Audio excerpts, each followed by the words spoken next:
ಆಕಾಶವಾಣಿ ವಾರ್ತೆಗಳು ಓದುತ್ತಿರುವವರು ಚೇತನ್ ಸಿವಿ. ಮುಖ್ಯಾಂಶಗಳು: ಅಮೃತ್ ಭಾರತ್ ನಿಲ್ದಾಣ ಯೋಜನೆ ಪ್ರಧಾನಿ ನರೇಂದ್ರ ಮೋದಿ ಅವರಿಂದ 75 ಪುನರಾಭಿವೃದ್ಧಿತ ರೈಲ್ವೆ ನಿಲ್ದಾಣಗಳ ಲೋಕಾರ್ಪಣೆ. ಕೇಂದ್ರ ಗೃಹ ಸಚಿವ ಅಮಿತ್ ಶಾ ಇಂದು ಜುಮಾಗಚ್ ಬಿಎಸ್ಎಫ್ ನೆಲೆಗೆ ಭೇಟಿ, ಪ್ರಮುಖ ಯೋಜನೆಗಳ ಉದ್ಘಾಟನೆ. 3 ದಿನಗಳ ಅಂತಾರಾಷ್ಟೀಯ ವಿಚಾರ ಸಂಕಿರಣ ಸೌಶ್ರುತಂ 2026 ನವದೆಹಲಿಯಲ್ಲಿ ಸಂಪನ್ನ. ಪಾಕಿಸ್ತಾನ ಆಕ್ರಮಿತ ಜಮ್ಮು ಕಾಶ್ಮೀರದಲ್ಲಿ ಹಿಂಸಾಚಾರ, ವಿಶ್ವಸಂಸ್ಥೆ ಕಳವಳ, ನಿಷ್ಪಕ್ಷಪಾತ ತನಿಖೆಗೆ ಆಗ್ರಹ. ಜಪಾನ್ ಓಪನ್ ಬ್ಯಾಡ್ಮಿಂಟನ್ ಸೆಮಿಫೈನಲ್ನಿಂದು ಭಾರತದ ಪಿವಿ ಸಿಂಧು ಕಣದಲ್ಲಿ. ವಾರ್ತೆಗಳ ವಿವರ. ಪ್ರಧಾನಮಂತ್ರಿ ನರೇಂದ್ರ ಮೋದಿಯವರು ನಿನ್ನೆ ಸಂಜೆ ಪಂಜಾಬ್ನ ಜಲಂಧರ್ನಿಂದ ವರ್ಚುವಲ್ ಮೂಲಕ ದೇಶದ 20 ರಾಜ್ಯಗಳ 75 ಪುನರಾಭಿವೃದ್ಧಿಗೊಳಿಸಲಾಗಿರುವಂತಹ ರೈಲ್ವೆ ನಿಲ್ದಾಣಗಳನ್ನು ಲೋಕಾರ್ಪಣೆಗೊಳಿಸಿದರು. ವಿಶ್ವದ ಅತಿದೊಡ್ಡ ನಿಲ್ದಾಣ ಪುನರಾಭಿವೃದ್ಧಿ ಯೋಜನೆಗಳಲ್ಲಿ ಒಂದಾದಂತಹ ಅಮೃತ್ ಭಾರತ್ ನಿಲ್ದಾಣ ಯೋಜನೆ ಅಡಿಯಲ್ಲಿ ಈ ನಿಲ್ದಾಣಗಳನ್ನು ಆಧುನೀಕರಣಗೊಳಿಸಲಾಗಿದೆ. ಸುಮಾರು 1,570 ಕೋಟಿ ರೂಪಾಯಿ ವೆಚ್ಚದಲ್ಲಿ ಈ ನಿಲ್ದಾಣಗಳನ್ನು ಪ್ರಯಾಣಿಕ ಸ್ನೇಹಿ ಮತ್ತು ಅತ್ಯಾಧುನಿಕ ಸೌಲಭ್ಯಗಳ ಜೊತೆಗೆ ಮರು ರೂಪಿಸಲಾಗಿದೆ. ಪರಂಪರೆಯೊಂದಿಗೆ ಅಭಿವೃದ್ಧಿ ಎಂಬ ಪರಿಕಲ್ಪನೆಯೊಂದಿಗೆ ಈ ನಿಲ್ದಾಣಗಳನ್ನು ಅಭಿವೃದ್ಧಿಪಡಿಸಲಾಗಿದ್ದು, ಇವುಗಳಲ್ಲಿ ಸ್ಥಳೀಯ ಸಂಸ್ಕೃತಿ, ಪರಂಪರೆ ಮತ್ತು ವಾಸ್ತುಶಿಲ್ಪದ ಸೊಗಡನ್ನು ಉಳಿಸಿಕೊಳ್ಳಲಾಗಿದೆ. ಇದೇ ಸಂದರ್ಭದಲ್ಲಿ ಪ್ರಧಾನಿ ಪಂಜಾಬ್, ಹರಿಯಾಣ ಮತ್ತು ಹಿಮಾಚಲ ಪ್ರದೇಶಗಳ ನಡುವಿನ ಸಂಪರ್ಕವನ್ನು ಸುಧಾರಿಸುವ ಕರ್ತೋಲಿ ಅಂಬಾಲಾ ರೈಲು ಸೇವೆಗೆ ಚಾಲನೆ ನೀಡಿದ್ದರು. ಇದರ ಜೊತೆಗೆ ದೇಶದ 2 ಪ್ರಮುಖ ಆಧ್ಯಾತ್ಮಿಕ ಮತ್ತು ಸಾಂಸ್ಕೃತಿಕ ಕೇಂದ್ರಗಳಾದಂತಹ ಅಮೃತಸರ ಮತ್ತು ವಾರಾಣಸಿ ನಡುವೆ ನೇರ ಸಂಪರ್ಕ ಕಲ್ಪಿಸುವ ಸಂತ ರವಿದಾಸ್ ಎಕ್ಸ್ಪ್ರೆಸ್ ರೈಲಿಗೂ ಪ್ರಧಾನಿ ಹಸಿರು ನಿಶಾನೆ ತೋರಿದರು. ನಿನ್ನೆ ಜಲಂಧರ್ನಲ್ಲಿ ಅವರು ಒಟ್ಟು 5,470 ಕೋಟಿಗೂ ಅಧಿಕ ಮೌಲ್ಯದ ರೈಲು ಮತ್ತು ರಸ್ತೆ ಮೂಲಸೌಕರ್ಯ ಯೋಜನೆಗೆ ಚಾಲನೆ ನೀಡಿದರು. 3 ದಿನಗಳ ಪಶ್ಚಿಮ ಬಂಗಾಳ ಪ್ರವಾಸದಲ್ಲಿರುವಂತಹ ಕೇಂದ್ರ ಗೃಹ ಸಚಿವ ಅಮಿತ್ ಶಾ ಅವರು ಇಂದು ಭಾರತ ಬಾಂಗ್ಲಾದೇಶ ಗಡಿಯ ಸಮೀಪವಿರುವಂತಹ ಜುಮಾಗಚ್ನಲ್ಲಿರುವಂತಹ ಬಿಎಸ್ಎಫ್ನ 18ನೇ ಬೆಟಾಲಿಯನ್ ಗಡಿ ಔಟ್ಪೋಸ್ಟ್ಗೆ ಭೇಟಿ ನೀಡಲಿದ್ದಾರೆ.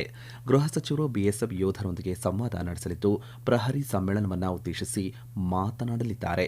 ಇದೇ ವೇಳೆ ಅವರು ಗಿಡ ನೆಡುವ ಅಭಿಯಾನದಲ್ಲಿ ಪಾಲ್ಗೊಳ್ಳಲಿದ್ದು, ಬಿಎಸ್ಎಫ್ಗೆ ಸಂಬಂಧಪಟ್ಟಂತಹ ಹಲವು ಅಭಿವೃದ್ಧಿ ಯೋಜನೆಗಳಿಗೆ ಶಂಕುಸ್ಥಾಪನೆ ಮತ್ತು ಉದ್ಘಾಟನೆ ನೆರವೇರಿಸಲಿದ್ದಾರೆ. ನಿನ್ನೆ ರಾತ್ರಿ ಸಿಲಿಗುರಿಯ ಬಾಲ್ಗೋದ್ರಾ ವಿಮಾನ ನಿಲ್ದಾಣಕ್ಕೆ ಆಗಮಿಸಿದ ಅವರನ್ನು ಪಶ್ಚಿಮ ಬಂಗಾಳದ ಮುಖ್ಯಮಂತ್ರಿ ಸುವೇಂದು ಅಧಿಕಾರಿ ಸ್ವಾಗತಿಸಿದರು. ಇಂದು ಮಧ್ಯಾಹ್ನ ಗೃಹ ಸಚಿವರು ಸಿಲಿಗುರಿಯಲ್ಲಿ ಉನ್ನತ ಮಟ್ಟದ ಸಭೆಯ ಅಧ್ಯಕ್ಷತೆಯನ್ನು ವಹಿಸಲಿದ್ದು, ರಾಜ್ಯದ ಗಡಿ ನಿರ್ವಹಣೆ ಮತ್ತು ಭದ್ರತೆಗೆ ಸಂಬಂಧಿಸಿದ ವಿಷಯಗಳ ಪರಾಮರ್ಶೆಯನ್ನು ನಡೆಸಲಿದ್ದಾರೆ. ಇದರ ಜೊತೆಗೆ 3 ಹೊಸ ಕ್ರಿಮಿನಲ್ ಕಾನೂನುಗಳ ಅನುಷ್ಠಾನದ ಪ್ರಗತಿ ಮತ್ತು ಜನನ ಮತ್ತು ಮರಣ ನೋಂದಣಿಗೆ ಸಂಬಂಧಿಸಿದ ವಿಷಯಗಳ ಕುರಿತು ಪ್ರತ್ಯೇಕ ಸಭೆ ನಡೆಸಲಿದ್ದಾರೆ. ಸಚಿವರು ಇಂದು ಸಂಜೆ ಕೋಲ್ಕತ್ತಾಗೆ ತೆರಳಲಿದ್ದಾರೆ. ನಾಳೆ ಗೃಹ ಸಚಿವರು ಪಶ್ಚಿಮ ಬಂಗಾಳದ ಕಾನೂನು ಮತ್ತು ಸುವ್ಯವಸ್ಥೆ ಪರಿಸ್ಥಿತಿ ಕುರಿತು ಪ್ರಮುಖ ಸಭೆಯ ಅಧ್ಯಕ್ಷತೆಯನ್ನು ವಹಿಸಲಿದ್ದಾರೆ. ನಂತರ ಕೋಲ್ಕತ್ತಾದ ರಾಷ್ಟ್ರೀಯ ಗ್ರಂಥಾಲಯದಲ್ಲಿ ನೂತನವಾಗಿ ನಿರ್ಮಿಸಲಾದಂತಹ ವರ್ಲ್ಡ್ ಮ್ಯೂಸಿಯಂ ಅನ್ನು ಉದ್ಘಾಟಿಸಲಿರುವ ಅವರು ಅಮೂಲ್ ಬೆಂಗಾಲ್ ಡೈರಿಯ ಹೊಸ ಮೊಸರು ಉತ್ಪಾದನಾ ಘಟಕಕ್ಕೆ ಶಂಕುಸ್ಥಾಪನೆ ನೆರವೇರಿಸಲಿದ್ದಾರೆ. ಅಖಿಲ ಭಾರತ ಆಯುರ್ವೇದ ಸಂಸ್ಥೆ ಎಐಐಎ ನವದೆಹಲಿಯಲ್ಲಿ ಹಮ್ಮಿಕೊಂಡಿದ್ದಂತಹ 3 ದಿನಗಳ ಅಂತಾರಾಷ್ಟೀಯ ವಿಚಾರ ಸಂಕಿರಣ ಸೌಶ್ರುತಂ 2026 ನಿನ್ನೆ ಯಶಸ್ವಿಯಾಗಿ ಸಂಪನ್ನಗೊಂಡಿದೆ. ಈ ಸಮಾವೇಶದಲ್ಲಿ Bharat, Thailand, Israel, Austria, Britain, Sri Lanka ಮತ್ತು ಇಂಡೋನೇಷ್ಯಾ ಸೇರಿದಂತೆ ಹಲವು ರಾಷ್ಟ್ರಗಳ ಶಿಕ್ಷಣ ತಜ್ಞರು, ಶಸ್ತ್ರಚಿಕಿತ್ಸಕರು ಮತ್ತು ಆರೋಗ್ಯ ತಜ್ಞರು ಭಾಗಿಯಾಗಿದ್ದರು.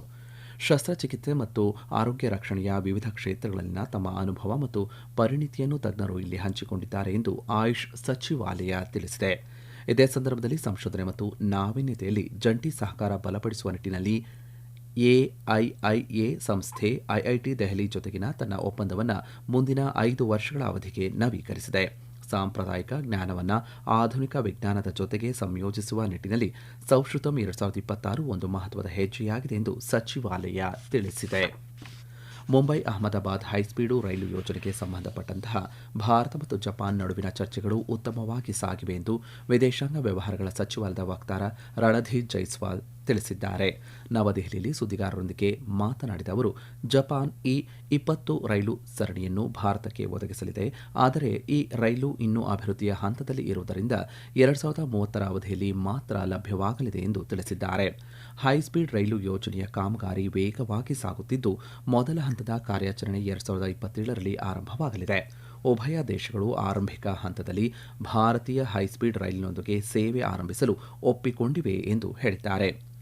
ಚಾಬಹಾರ್ ಬಂದರು ಕುರಿತು ಪ್ರತಿಕ್ರಿಯಿಸಿದ ರಣಧೀರ್ ಜೈಸ್ವಾಲ್, ಅಮೆರಿಕ ನೀಡಿದ ವಿನಾಯಿತಿ ಅವಧಿ ಕೆಲವು ಸಮಯದ ಹಿಂದೆ ಅಂತ್ಯಗೊಂಡಿದೆ. ಈ ವಿಷಯವನ್ನು ಮುಂದಕ್ಕೆ ಕೊಂಡೊಯ್ಯುವ ಕುರಿತು ಸಂಬಂಧಪಟ್ಟ ಎಲ್ಲಾ ಪಕ್ಷಗಳೊಂದಿಗೆ ಸಚಿವಾಲಯ ಚರ್ಚೆ ನಡೆಸುತ್ತಿದೆ ಎಂದು ತಿಳಿಸಿದ್ದಾರೆ. ಚಾಬಹಾರ್ ಬಂದರಿನ ಮೇಲೆ ನಡೆದುದಾಗಿ ವರದಿಯಾಗಿರುವಂತಹ ದಾಳಿಯಿಂದ ಟರ್ಮಿನಲ್ಗೆ ಯಾವುದೇ ಹಾನಿಯಾಗಿಲ್ಲ ಎಂದು ಅವರು ಸ್ಪಷ್ಟಪಡಿಸಿದ್ದಾರೆ. ಈ ವಾರ್ತೆಯನ್ನು ಆಕಾಶವಾಣಿಯಿಂದ ಕೇಳುತ್ತಿದ್ದೀರಿ.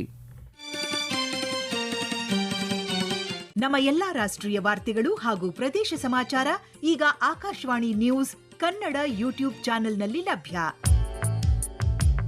ನಮ್ಮ ಎಕ್ಸ್ ಖಾತೆ ಮತ್ತು ಇನ್ಸ್ಟಾಗ್ರಾಂ ಖಾತೆ ಆಕಾಶವಾಣಿ ನ್ಯೂಸ್ ಕನ್ನಡ. ಹೆಚ್ಚಿನ ಮಾಹಿತಿಗಾಗಿ ನಮ್ಮ ಫೇಸ್ಬುಕ್ ಖಾತೆ AIR ಕನ್ನಡ ನ್ಯೂಸ್ ಅನುಸರಿಸಿ. ಮಾಹಿತಿಯ ಹೂರಣ ವಾರದ ಕಾರ್ಯಕ್ರಮ ಪ್ರಚಲಿತ ವಿದ್ಯಮಾನ ಪ್ರತಿ ಬುಧವಾರ 9:15ಕ್ಕೆ. ಪಾಕಿಸ್ತಾನ ಆಕ್ರಮಿತ ಜಮ್ಮು ಮತ್ತು ಕಾಶ್ಮೀರದಲ್ಲಿ ಚುನಾವಣೆಗೂ ಮುನ್ನ ನಡೆಯುತ್ತಿರುವಂತಹ ಸರಣಿ ಹಿಂಸಾಚಾರದ ಕುರಿತು ವಿಶ್ವಸಂಸ್ಥೆಯ ಮಾನವ ಹಕ್ಕುಗಳ ಹೈ ಕಮಿಷನರ್ ಓಲ್ಕರ್ ಟರ್ಕ್ ತೀವ್ರ ಕಳವಳ ವ್ಯಕ್ತಪಡಿಸಿದ್ದಾರೆ. ಪ್ರತಿಭಟನಾಕಾರರು ಮತ್ತು ಭದ್ರತಾ ಸಿಬ್ಬಂದಿಯ ಸಾವುಗಳ ಕುರಿತು ನಿಷ್ಪಕ್ಷಪಾತ ತನಿಖೆ ನಡೆಸುವಂತೆ ಅವರು ಪಾಕಿಸ್ತಾನಕ್ಕೆ ಆಗ್ರಹಿಸಿದ್ದಾರೆ.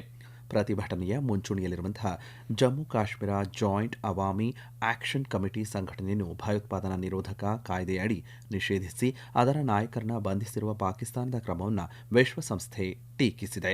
ನಾಗರಿಕ ಚಳವಳಿಯನ್ನು ಹತ್ತಿಕ್ಕುವುದು ಮತ್ತು ಸಾರ್ವಜನಿಕ ಸಭೆ ಹಾಗೂ ಅಂತರ್ಜಾಲ ಸಂಪರ್ಕದ ಮೇಲೆ ನಿರ್ಬಂಧ ಹೇರುವುದು ಅಭಿವ್ಯಕ್ತಿ ಸ್ವಾತಂತ್ರ್ಯದ ಉಲ್ಲಂಘನೆಯಾಗಿದೆ ಎಂದು ಎಚ್ಚರಿಸಿರುವ ಓಲ್ಕರ್ ಟರ್ಕ್ ತಕ್ಷಣವೇ ಅಂತರ್ಜಾಲ ಮರುಸ್ಥಾಪಿಸುವಂತೆ ಮತ್ತು ಬಂಧಿತರಿಗೆ ಕಾನೂನು ನೆರವು ನೀಡುವಂತೆ ಒತ್ತಾಯಿಸಿದ್ದಾರೆ.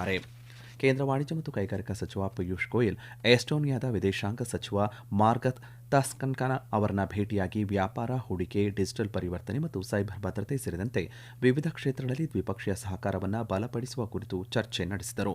ಭಾರತ ಐರೋಪ್ಯ ಒಕ್ಕೂಟ ಮುಕ್ತ ವ್ಯಾಪಾರ ಒಪ್ಪಂದದ ಯಶಸ್ವಿಯಾಗಿ ಮುಕ್ತಾಯದ ನಂತರ ಲಭ್ಯವಾಗಲಿರುವಂತಹ ನೂತನ ಅವಕಾಶಗಳ ಕುರಿತು ಉಭಯ ನಾಯಕರು ವಿಚಾರ ವಿನಿಮಯ ಮಾಡಿಕೊಂಡರು. ಭಾರತ ಎಸ್ಟೋನಿಯಾ ಉದ್ಯಮ ವೇದಿಕೆಯನ್ನು ಉದ್ದೇಶಿಸಿ ಮಾತನಾಡಿದ ಸಚಿವ ಪಿಯೂಷ್ ಗೋಯಲ್, ಭಾರತದ ಡಿಜಿಟಲ್ ಸಾಮರ್ಥ್ಯ ಮತ್ತು ಮುಕ್ತ ವ್ಯಾಪಾರ ಒಪ್ಪಂದದ ಚೌಕಟ್ಟು ದ್ವಿಪಕ್ಷೀಯ ಸಂಬಂಧವನ್ನು ಮತ್ತಷ್ಟು ಎತ್ತರಕ್ಕೆ ಕೊಂಡೊಯ್ಯಲಿದೆ ಎಂದು ಹೇಳಿದ್ದಾರೆ. ಭಾರತದಲ್ಲಿನ ಪಾರದರ್ಶಕ ಮತ್ತು ಸ್ಪರ್ಧಾತ್ಮಕ ವಾಣಿಜ್ಯ ಪರಿಸರವನ್ನು ಉಲ್ಲೇಖಿಸಿದ ಅವರು ಭಾರತದಲ್ಲಿ ಹೂಡಿಕೆ ಮಾಡುವಂತೆ ಎಸ್ಟೋನಿಯಾದ ಉದ್ಯಮಿಗಳಿಗೆ ಆಹ್ವಾನ ನೀಡಿದರು. ಡಿಜಿಟಲ್ ಮೂಲಸೌಕರ್ಯ, ಆಡಳಿತ, ಬಂದರು, ಕೃಷಿ ಹಾಗೂ ರಕ್ಷಣಾ ತಂತ್ರಜ್ಞಾನ ವಲಯಗಳಲ್ಲಿ ಉಭಯ ದೇಶಗಳು ಜಂಟಿಯಾಗಿ ಕಾರ್ಯನಿರ್ವಹಿಸಬಹುದು ಎಂದು ಅವರು ತಿಳಿಸಿದ್ದಾರೆ. ನವದೆಹಲಿಯಲ್ಲಿ ಇಂದು ನಡೆಯಲಿರುವ ನಿವೃತ್ತಿ ವೇತನ ವ್ಯಾಜ್ಯಗಳ 2ನೇ ರಾಷ್ಟ್ರೀಯ ಕಾರ್ಯಾಗಾರದ ಅಧಿವೇಶನವನ್ನು ಉದ್ದೇಶಿಸಿ ಕೇಂದ್ರ ಸಿಬ್ಬಂದಿ, ಸಾರ್ವಜನಿಕ ಕುಂದುಕೊರತೆ ಮತ್ತು ನಿವೃತ್ತಿ ವೇತನ ಸಚಿವಾಲಯದ ರಾಜ್ಯ ಸಚಿವ ಡಾ ಜಿತೇಂದ್ರ ಸಿಂಗ್ ಭಾಷಣ ಮಾಡಲಿದ್ದಾರೆ. ಎಲ್ಲ ಪಾಲುದಾರರ ನಡುವೆ ಉತ್ತಮ ಸಮನ್ವಯ ಸಾಧಿಸುವ ಮೂಲಕ ನಿವೃತ್ತಿ ವೇತನ ವ್ಯಾಜ್ಯಗಳ ನಿರ್ವಹಣೆಯನ್ನು ಸುಧಾರಿಸಲು ಸರ್ಕಾರ ಹೊಂದಿರುವ ಬದ್ಧತೆಯನ್ನು ಈ ಕಾರ್ಯಾಗಾರ ಪುನರುಚ್ಚರಿಸುತ್ತದೆ ಎಂದು ಸಚಿವಾಲಯ ತಿಳಿಸಿದೆ. ಕೇಂದ್ರ ಸರ್ಕಾರದ ಎಲ್ಲ ಸಚಿವಾಲಯಗಳು ಮತ್ತು ಇಲಾಖೆಗಳ ನೋಡಲ್ ಅಧಿಕಾರಿಗಳು ಮತ್ತು ಕಾನೂನು ಸಲಹೆಗಾರರ ಸಮಿತಿಯು ಈ ಕಾರ್ಯಾಗಾರದಲ್ಲಿ ಭಾಗಿಯಾಗಲಿದೆ. ಕೇಂದ್ರ ರಸ್ತೆ ಸಾರಿಗೆ ಮತ್ತು ಹೆದ್ದಾರಿ ಸಚಿವ ನಿತಿನ್ ಗಡ್ಕರಿ ಹಾಗೂ ಮಹಾರಾಷ್ಟ್ರ ಮುಖ್ಯಮಂತ್ರಿ ದೇವೇಂದ್ರ ಫಡ್ನವೀಸ್ ಇಂದು ಪುಣೆಯಲ್ಲಿ 3 ಪ್ರಮುಖ ರಾಷ್ಟ್ರೀಯ ಹೆದ್ದಾರಿ ಯೋಜನೆಗಳಿಗೆ ಜಂಟಿಯಾಗಿ ಭೂಮಿ ಪೂಜೆ ನೆರವೇರಿಸಲಿದ್ದಾರೆ. ಈ ಯೋಜನೆಗಳಲ್ಲಿ ಪುಣೆ ಸಂಭಾಜಿನಗರ ಗ್ರೀನ್ಫೀಲ್ಡ್ ಎಕ್ಸ್ಪ್ರೆಸ್ ವೇಯ ಮೊದಲ ಹಂತವಾಗಿರುವಂತಹ ಖರಾಡಿ ಜಂಕ್ಷನ್ ಮತ್ತು ಶಿರೂರು ಬೈಪಾಸ್ ನಡುವಿನ 53 ಕಿಲೋಮೀಟರ್ ಉದ್ದದ ಷಟ್ಪಥ ರಸ್ತೆ ಹಾಗೂ ಹಟ್ಸ್ಪರ್ ಮತ್ತು ಯಾವತ್ ನಡುವಿನ 30.5 ಕಿಲೋಮೀಟರ್ ರಸ್ತೆ ಮತ್ತು ತಲೆಗಾಂವ್ ಚಾಕನ್ ಶಿಕ್ರಾಪುರ ನಡುವಿನ 54.3 ಕಿಲೋಮೀಟರ್ ರಸ್ತೆ ಅಭಿವೃದ್ಧಿ ಕಾಮಗಾರಿಗಳು ಸೇರಿವೆ. ಈ ಯೋಜನೆಗಳು ಪುಣೆ ವಲಯದಲ್ಲಿ ವಾಹನ ದಟ್ಟಣೆಯನ್ನು ಕಡಿಮೆ ಮಾಡುವುದರ ಜೊತೆಗೆ ಕೈಗಾರಿಕಾ ಮತ್ತು ಆರ್ಥಿಕ ಪ್ರಗತಿಗೆ ವೇಗವನ್ನು ನೀಡಲಿವೆ. 2 ಬಾರಿ ಒಲಿಂಪಿಕ್ ಪದಕ ವಿಜೇತೆ ಭಾರತದ ಪಿವಿ ಸಿಂಧು ಇಂದು ಟೋಕಿಯೋದಲ್ಲಿ ನಡೆಯುತ್ತಿರುವಂತಹ ಜಪಾನ್ ಓಪನ್ ಬ್ಯಾಡ್ಮಿಂಟನ್ ಪಂದ್ಯಾವಳಿಯ ಮಹಿಳಾ ಸಿಂಗಲ್ಸ್ ವಿಭಾಗದ ಸೆಮಿಫೈನಲ್ ಪಂದ್ಯದಲ್ಲಿ ಚೀನಾದ ಚೆನ್ ಯುಫೆಯನ್ನು ಎದುರಿಸಿದ್ದಾರೆ. ಕೊನೆಯಲ್ಲಿ ಮತ್ತೊಮ್ಮೆ ಮುಖ್ಯಾಂಶಗಳು. ಅಮೃತ್ ಭಾರತ್ ನಿಲ್ದಾಣ ಯೋಜನೆ ಪ್ರಧಾನಿ ನರೇಂದ್ರ ಮೋದಿ ಅವರಿಂದ 75 ಪುನರಾಭಿವೃದ್ಧಿತ ರೈಲ್ವೆ ನಿಲ್ದಾಣಗಳ ಲೋಕಾರ್ಪಣೆ. ಕೇಂದ್ರ ಗೃಹ ಸಚಿವ ಅಮಿತ್ ಶಾ ಇಂದು ಜುಮಾಗಚ್ ಬಿಎಸ್ಎಫ್ ನೆಲೆಗೆ ಭೇಟಿ, ಪ್ರಮುಖ ಯೋಜನೆಗಳ ಉದ್ಘಾಟನೆ. 3 ದಿನಗಳ ಅಂತಾರಾಷ್ಟ್ರೀಯ ವಿಚಾರ ಸಂಕಿರಣ ಸೌಶ್ರುತಂ 2026 ನವದೆಹಲಿಯಲ್ಲಿ ಸಂಪನ್ನ.